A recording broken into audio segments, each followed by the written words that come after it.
At my level, adaptability matters. That was the sentence Julian Frost used right before HR took my laptop. Thursday, 4:42 in the afternoon.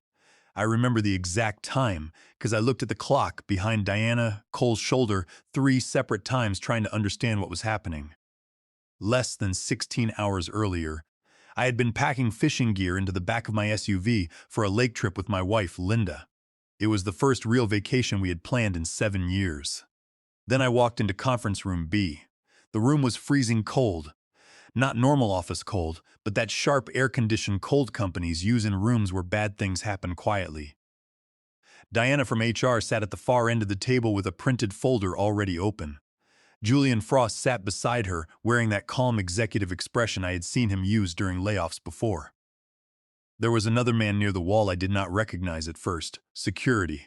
That was when my stomach dropped. My name is Nolan Vance. I guess I should say that now. 50 years old, Senior Operations Integration Manager at Falcon Logistics Systems. Or at least I was. 17 years with the company, and apparently I was about to lose everything in under 10 minutes. Julian folded his hands carefully. We are making strategic organizational changes to better align with the future direction of the company. I remember staring at him because 3 years earlier, I had personally trained him on our emergency routing platform after he transferred from corporate development. Back then, he could not tell the difference between a warehouse sync display and a server timeout. Now, he was speaking to me like I was some outdated machine they needed to unplug. Diana slid a packet toward me without meeting my eyes. Your position is being eliminated effective immediately. Not next week, not after transition meetings. Immediately. I actually laughed once under my breath because it sounded insane. You are firing me the day before my vacation. Julian gave this tiny fake sympathetic nod executives practice in mirrors. This is not personal. That line always means the opposite. I asked what happened to the transition plan for Summit Manufacturing. Julian said Bradley Kent would oversee future operations support moving forward. Bradley, 31 years old, MBA, sharp suits, expensive haircut, perfect investor language. He talked about logistics systems like they were PowerPoint slides instead of live infrastructure. Holding together billion-dollar supply chains. Bradley had never handled a real operational collapse in his life, but executives loved him because he spoke fast and smiled during presentations. Julian leaned back slightly. The company needs leadership that aligns with modern scalability goals. Modern scalability goals. I had spent 17 years fixing disasters caused by executives using phrases exactly like that. I looked down at the severance packet but barely read it. My mind had already gone somewhere else. Mortgage payment next Tuesday. My daughter's tuition balance. Linda's medical bills from last year. The cabin reservation I already paid for 6 months ago because my wife kept saying I needed rest before I burned myself into the ground. Meanwhile, Julian kept talking in that polished tone executives use when they want cruelty to sound professional. Some employees struggle adapting to evolving operational culture. That one hit harder than the firing itself, because I knew what he really meant. Too old, too blunt, too experienced, too difficult to control. Diana finally spoke. Your system access has already been disabled. Already, meaning the decision had been finalized before I even entered the room. I slowly reached into my pocket and pulled out my company badge. I set it on the table carefully. Nobody said anything. That silence told me more than the actual meeting did. Julian avoided direct eye contact. After that, Diana started organizing papers. Security shifted his weight near the door. The whole thing felt rehearsed, like they practiced removing me before I arrived. I packed my office into a cardboard box while younger employees pretended not to notice. One guy from analytics actually turned around and walked the other direction when he saw security beside me. That part stayed with me longer than I expected. Not anger, but embarrassment. 17 years building systems that kept the company alive during crisis, and suddenly people acted like I was contagious. The evening air felt strangely warm after that freezing conference room. I reached my truck and set the box in the passenger seat. Then my phone buzzed with a text message. It was George Mercer from Summit Manufacturing. You still good for Tuesday's infrastructure review call? I stared at the screen for a long moment. Then I realized something that made my chest tighten instantly. Nobody had told Summit I was gone, and that was a very dangerous mistake. The drive home took almost an hour, but I barely remember traffic. I just remember staring through the windshield, thinking about how fast 17 years could disappear. One meeting, one folder from HR, one younger executive deciding you no longer match the image they wanted investors to see. That was all it took. Falcon Logistics Systems handled shipping infrastructure for major manufacturers across the country. Most people outside the industry never heard of us, which usually meant we were doing our jobs right. Our software tracked warehouse movement, synchronized routing systems, and kept production schedules connected across multiple states. When our systems worked, nobody noticed. When they failed, entire factories stopped moving. I learned that the hard way back in the year 2012 during the Summit manufacturing disaster. A warehouse sync failure hit one of Summit's regional hubs outside St. Louis during peak production season. Orders duplicated, routing signals jammed, trucks were sent to wrong facilities. Their entire distribution chain started collapsing hour by hour. Executives panicked immediately. Most of the leadership team disappeared into conference rooms to protect themselves, while engineering teams blamed vendors. And vendors blamed engineering teams. I stayed 3 straight days with almost no sleep. I rebuilt damaged workflows manually while sitting on an overturned shipping crate inside a freezing warehouse office. I created backup routing triggers from scratch because the existing recovery systems failed completely. That was where I first met George Mercer, Summit's chief operating officer. Most executives talk differently when things collapse. The polished language disappears. George respected people who solve problems instead of protecting presentations. We worked side by side for nearly 20 hours during the worst stretch of that outage. After that week, Summit trusted me directly. Not the company, but me. That mattered more than leadership ever understood. Over the years, I became the person everyone called when systems broke at 2 in the morning. Holiday weekends, ice storms, cyber attacks, failed updates. I handled the ugly operational problems nobody wanted attached to their names. I never minded the work. What I minded was watching experience slowly become a liability inside corporate culture. Around 5 years ago, everything at Falcon started changing. Executives stopped caring about operational stability and started obsessing over optics. Investor language replaced practical language. Julian Frost became the perfect face for that shift. Clean suits, calm voice, business school vocabulary. He knew how to sell confidence to people who never touched the systems themselves. Then Bradley Kent arrived. Bradley was smart in the way consultants are smart. Fast talker, great slides, confident in rooms full of executives. But he treated infrastructure like theory instead of reality. That scared me because reality always wins eventually. For 2 years, I warned leadership about unstable shortcuts. Bradley's onboarding teams kept approving to speed up client expansion. They were bypassing recovery safeguards to reduce implementation time. Every time I raised concerns, Julian framed me as resistant. You always focus on worst-case scenarios, Nolan. Because worst-case scenarios were literally my job. I still remember one executive meeting 6 months earlier. Bradley laughed and said, "Nolan still operates, like it is the year 2009. Few managers laughed with him. I did not, because 3 weeks before that meeting, I had personally stopped a routing failure that would have cost Summit millions of dollars. But nobody applauds disasters that never happen. That is the strange thing about operational work. If you do it perfectly, people slowly assume you are not necessary anymore. By the time I pulled into my driveway Thursday night, the sun was already going down. I sat in the truck for another minute before going inside. Then another thought hit me harder than the firing itself. The emergency recovery systems for Summit, the undocumented balancing triggers, the manual routing overrides during high-volume periods. Most of that knowledge lived almost entirely in my head, and Falcon had just fired the only person still managing it. I remember looking at the senior vice presidents, nodding along to Bradley's slides during the quarterly alignment meeting. They were completely mesmerized by the colorful diagrams showing a projected 30% decrease in server maintenance costs and a 50% acceleration in new client onboarding. Bradley presented these numbers as if they were already accomplished realities. instead of dangerous projections built on the elimination of critical safety checks. The board members did not understand that the 30% cost reduction meant firing the overnight support staff and disabling the manual verification queues that kept the regional systems synchronized.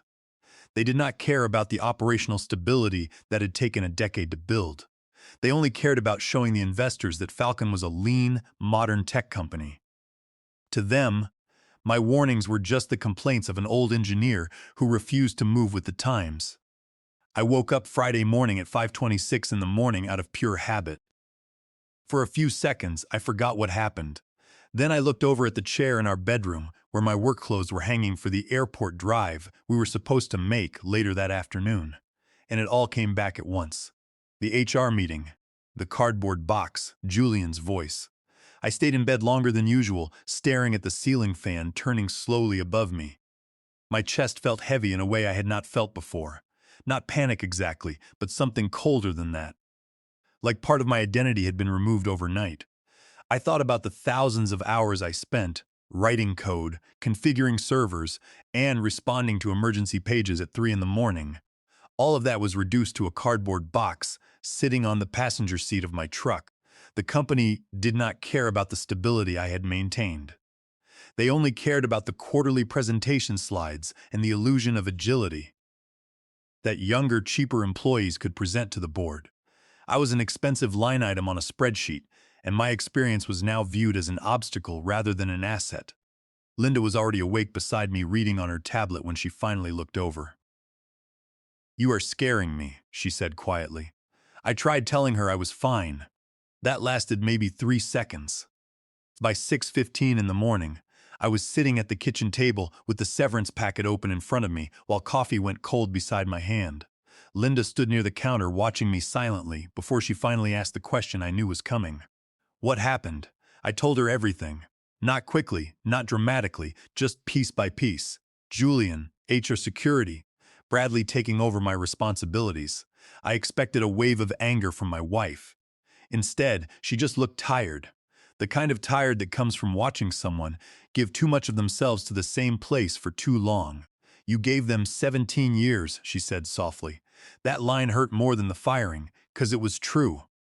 I missed birthdays for that company, canceled holidays, took calls from warehouses during anniversaries. I spent nights sleeping beside conference room tables during system failures, while executives sent great teamwork emails from hotel bars.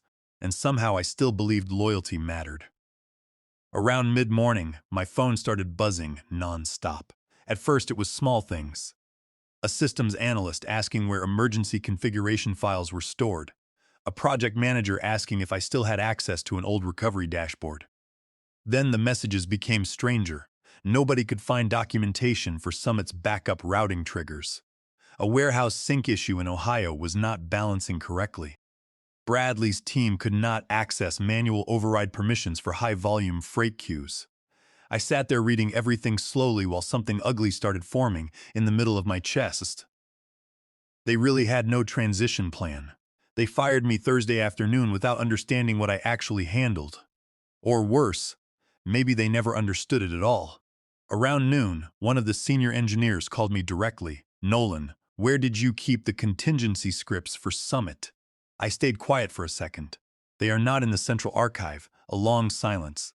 No, of course they were not.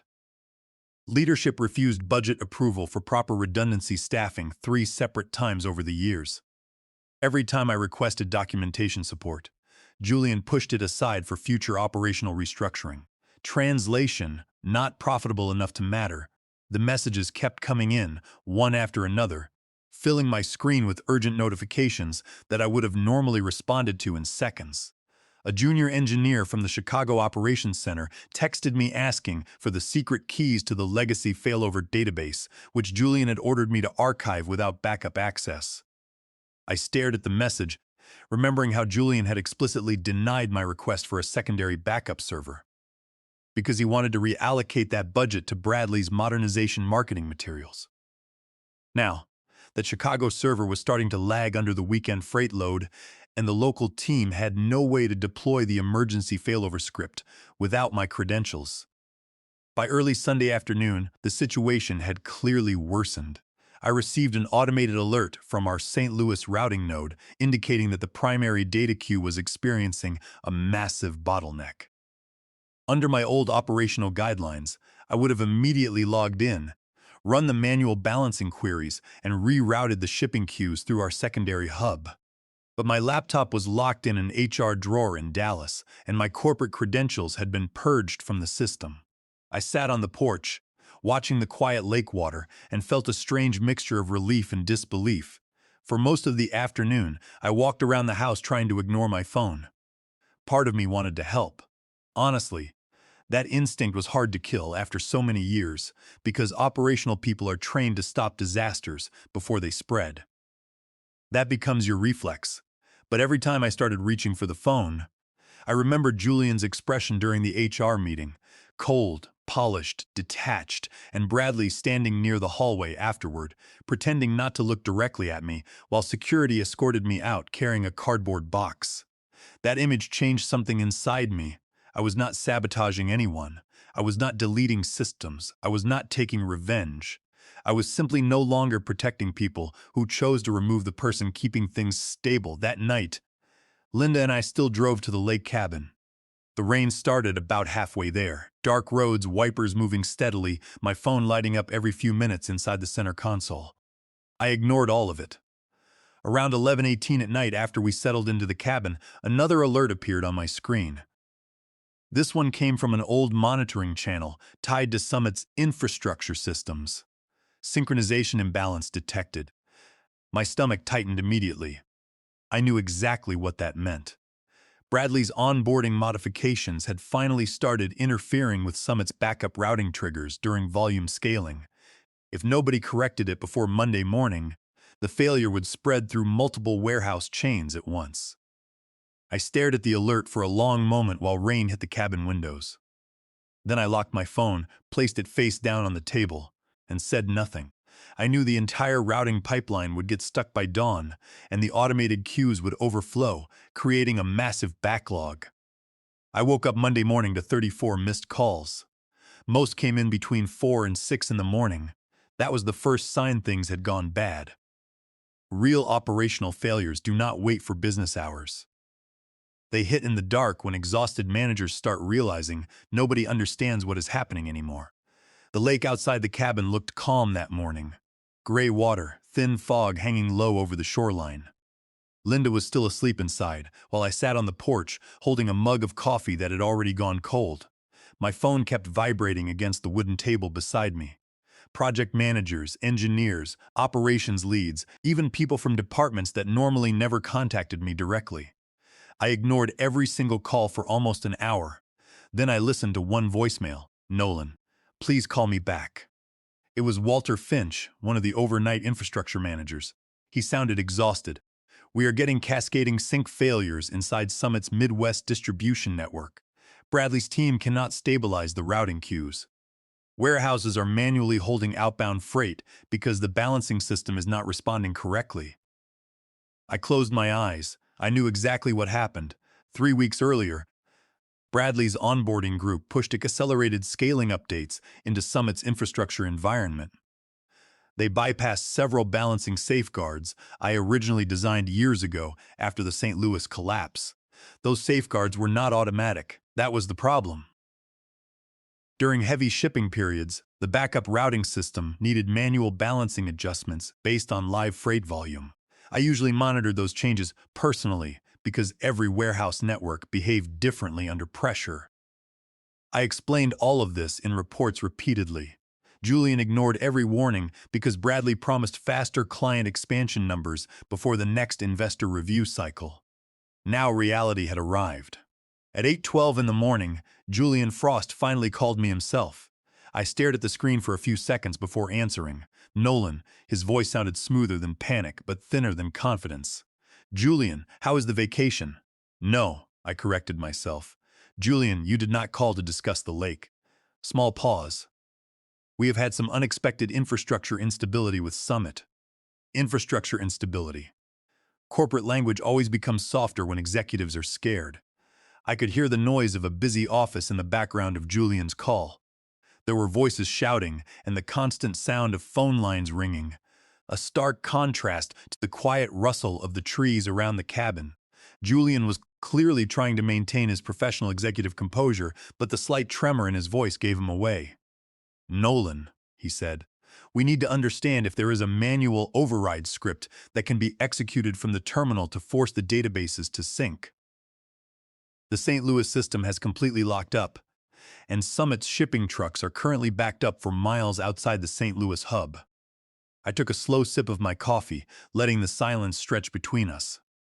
I had documented that exact scenario in my quarterly review reports, which Julian had marked as completed without reading.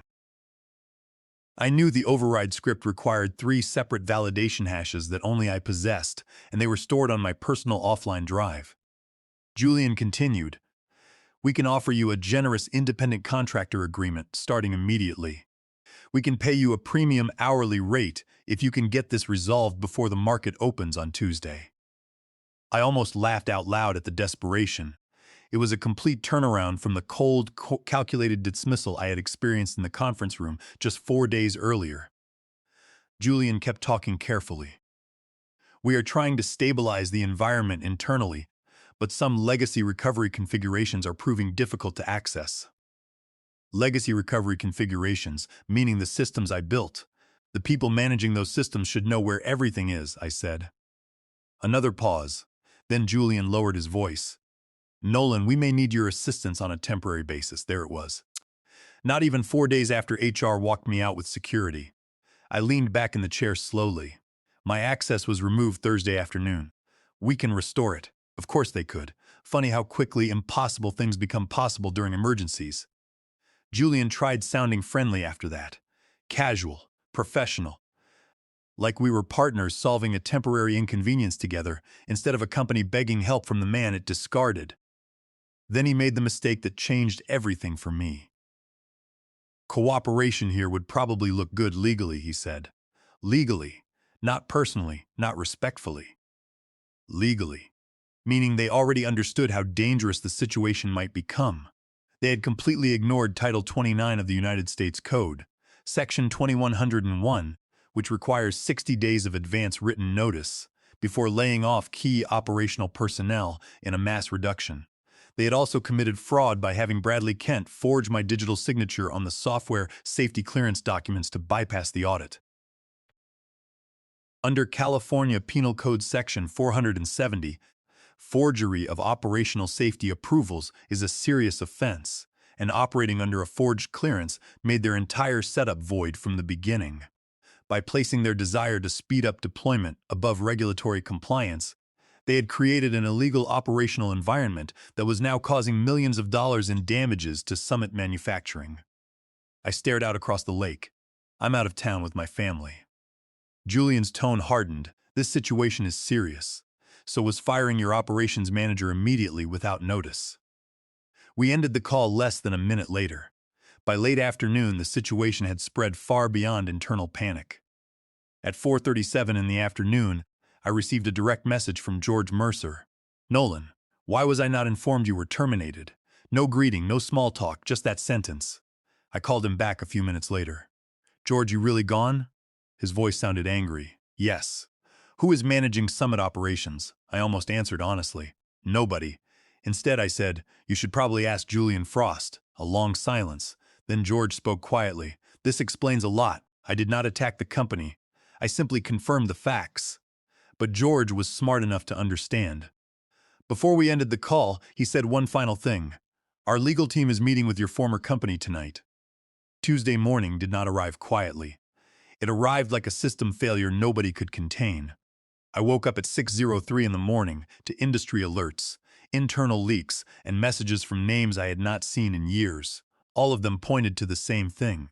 Summit Manufacturing had filed formal legal action against Falcon Logistics Systems. Major logistics provider faces legal action after multi-state distribution failure. The news was public. By 8:15 in the morning, the situation had fully detonated. When large enterprise clients collapse, it does not stay hidden. Summit was one of Falcon's flagship accounts. Now it was the center of a legal crisis. Around mid-morning, I got a message from a former senior engineer. Edward Briggs. We are getting destroyed. Everyone is asking where the contingency architecture went. No one knows how Bradley's team approved those changes without rollback support. Then another message. Julian is saying the system failures were unexpected environmental dependencies. Environmental dependencies, a polite way of saying we removed safeguards and hoped nothing would break. By 10:40 in the morning, internal leaks started spreading. Screenshots of executive emails, meeting notes, decision threads. My warnings were everywhere. Repeated requests to slow down onboarding automation changes. Repeated concerns about bypassed recovery triggers. Repeated rejections from Julian's side. The documentation was too clean, too consistent, too damning. In those files, Summit's lawyers found the smoking gun, the safety clearance form, where Bradley Kent had forged my signature to push the unstable code live. Under California Penal Code Section 470, this was a clear criminal act that made their software compliance authorization void from the beginning. Furthermore, the abrupt termination of key operations staff without the required notice under Title 29 of the United States Code, Section 2101, created massive corporate liability. By afternoon, the pressure inside Falcon had escalated further. Operations managers were pulled into war rooms every 2 hours. Julian was barely holding meetings together. Bradley had not spoken in the last 2 calls. Clients were asking technical questions no one could answer. Once clients realize the people running their infrastructure do not understand it, trust collapses instantly. Around 3:05 in the afternoon, Linda walked in. "You have been staring at that screen all day," she said gently. I showed her the messages. She read quietly. "You did not do this," she said. I nodded slowly. That night, George Mercer called again. His voice sounded focused. "Nolan, we have suspended all expansion contracts with Falcon pending investigation. I want you to consider consulting independently for Summit." For a second, I did not respond. And for the first time in a long time, I realized something simple. I was not invisible anymore. I was just no longer inside the system that took me for granted. The legal proceedings dragged on for several weeks, but Falcon had no defense. The combination of the forged safety clearance documents and the WARN Act violations meant their liability was clear.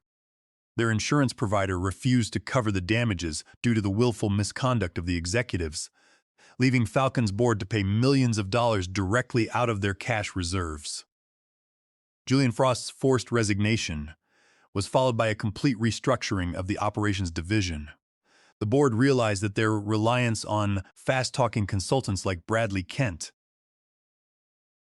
had almost destroyed the company. Bradley himself was permanently barred from holding any leadership position in the industry, his reputation completely ruined by the forgery evidence. Meanwhile, my new independent consulting practice grew faster than I could have imagined. I hired 3 former Falcon engineers who had also been pushed out during the layoffs. And together we rebuilt the routing infrastructure for Summit and 2 other major logistics firms. 2 months passed before everything settled. Corporate investigations move steadily when pressure comes from multiple directions. Summit reduced its partnership with Falcon significantly. Trust had shifted, and in enterprise logistics, it does not come back. Julian Frost resigned before the board could finalize its review. Bradley Kent was removed from all operational decision-making. Falcon survived, but it was not the same company anymore, and I never went back. Instead, I started working directly with Summit as an independent consultant. Over time, other manufacturers, distribution networks, and even competitors reached out. They listened differently, not because I had changed, but because the outcome had. One evening, I drove past my old office building. I saw the spot near the side entrance where I used to park, the same place security had watched me leave with a cardboard box. I did not feel anger, just distance, understanding. They did not remove me because I failed. They removed me because I made them uncomfortable. Because I represented stability over appearance, experience over presentation, reality over optics. And once I stopped holding their systems together quietly, the truth became impossible to ignore. I kept driving toward my next meeting as someone who finally understood what it costs to be ignored until everything breaks. And this time I was exactly where I needed to be.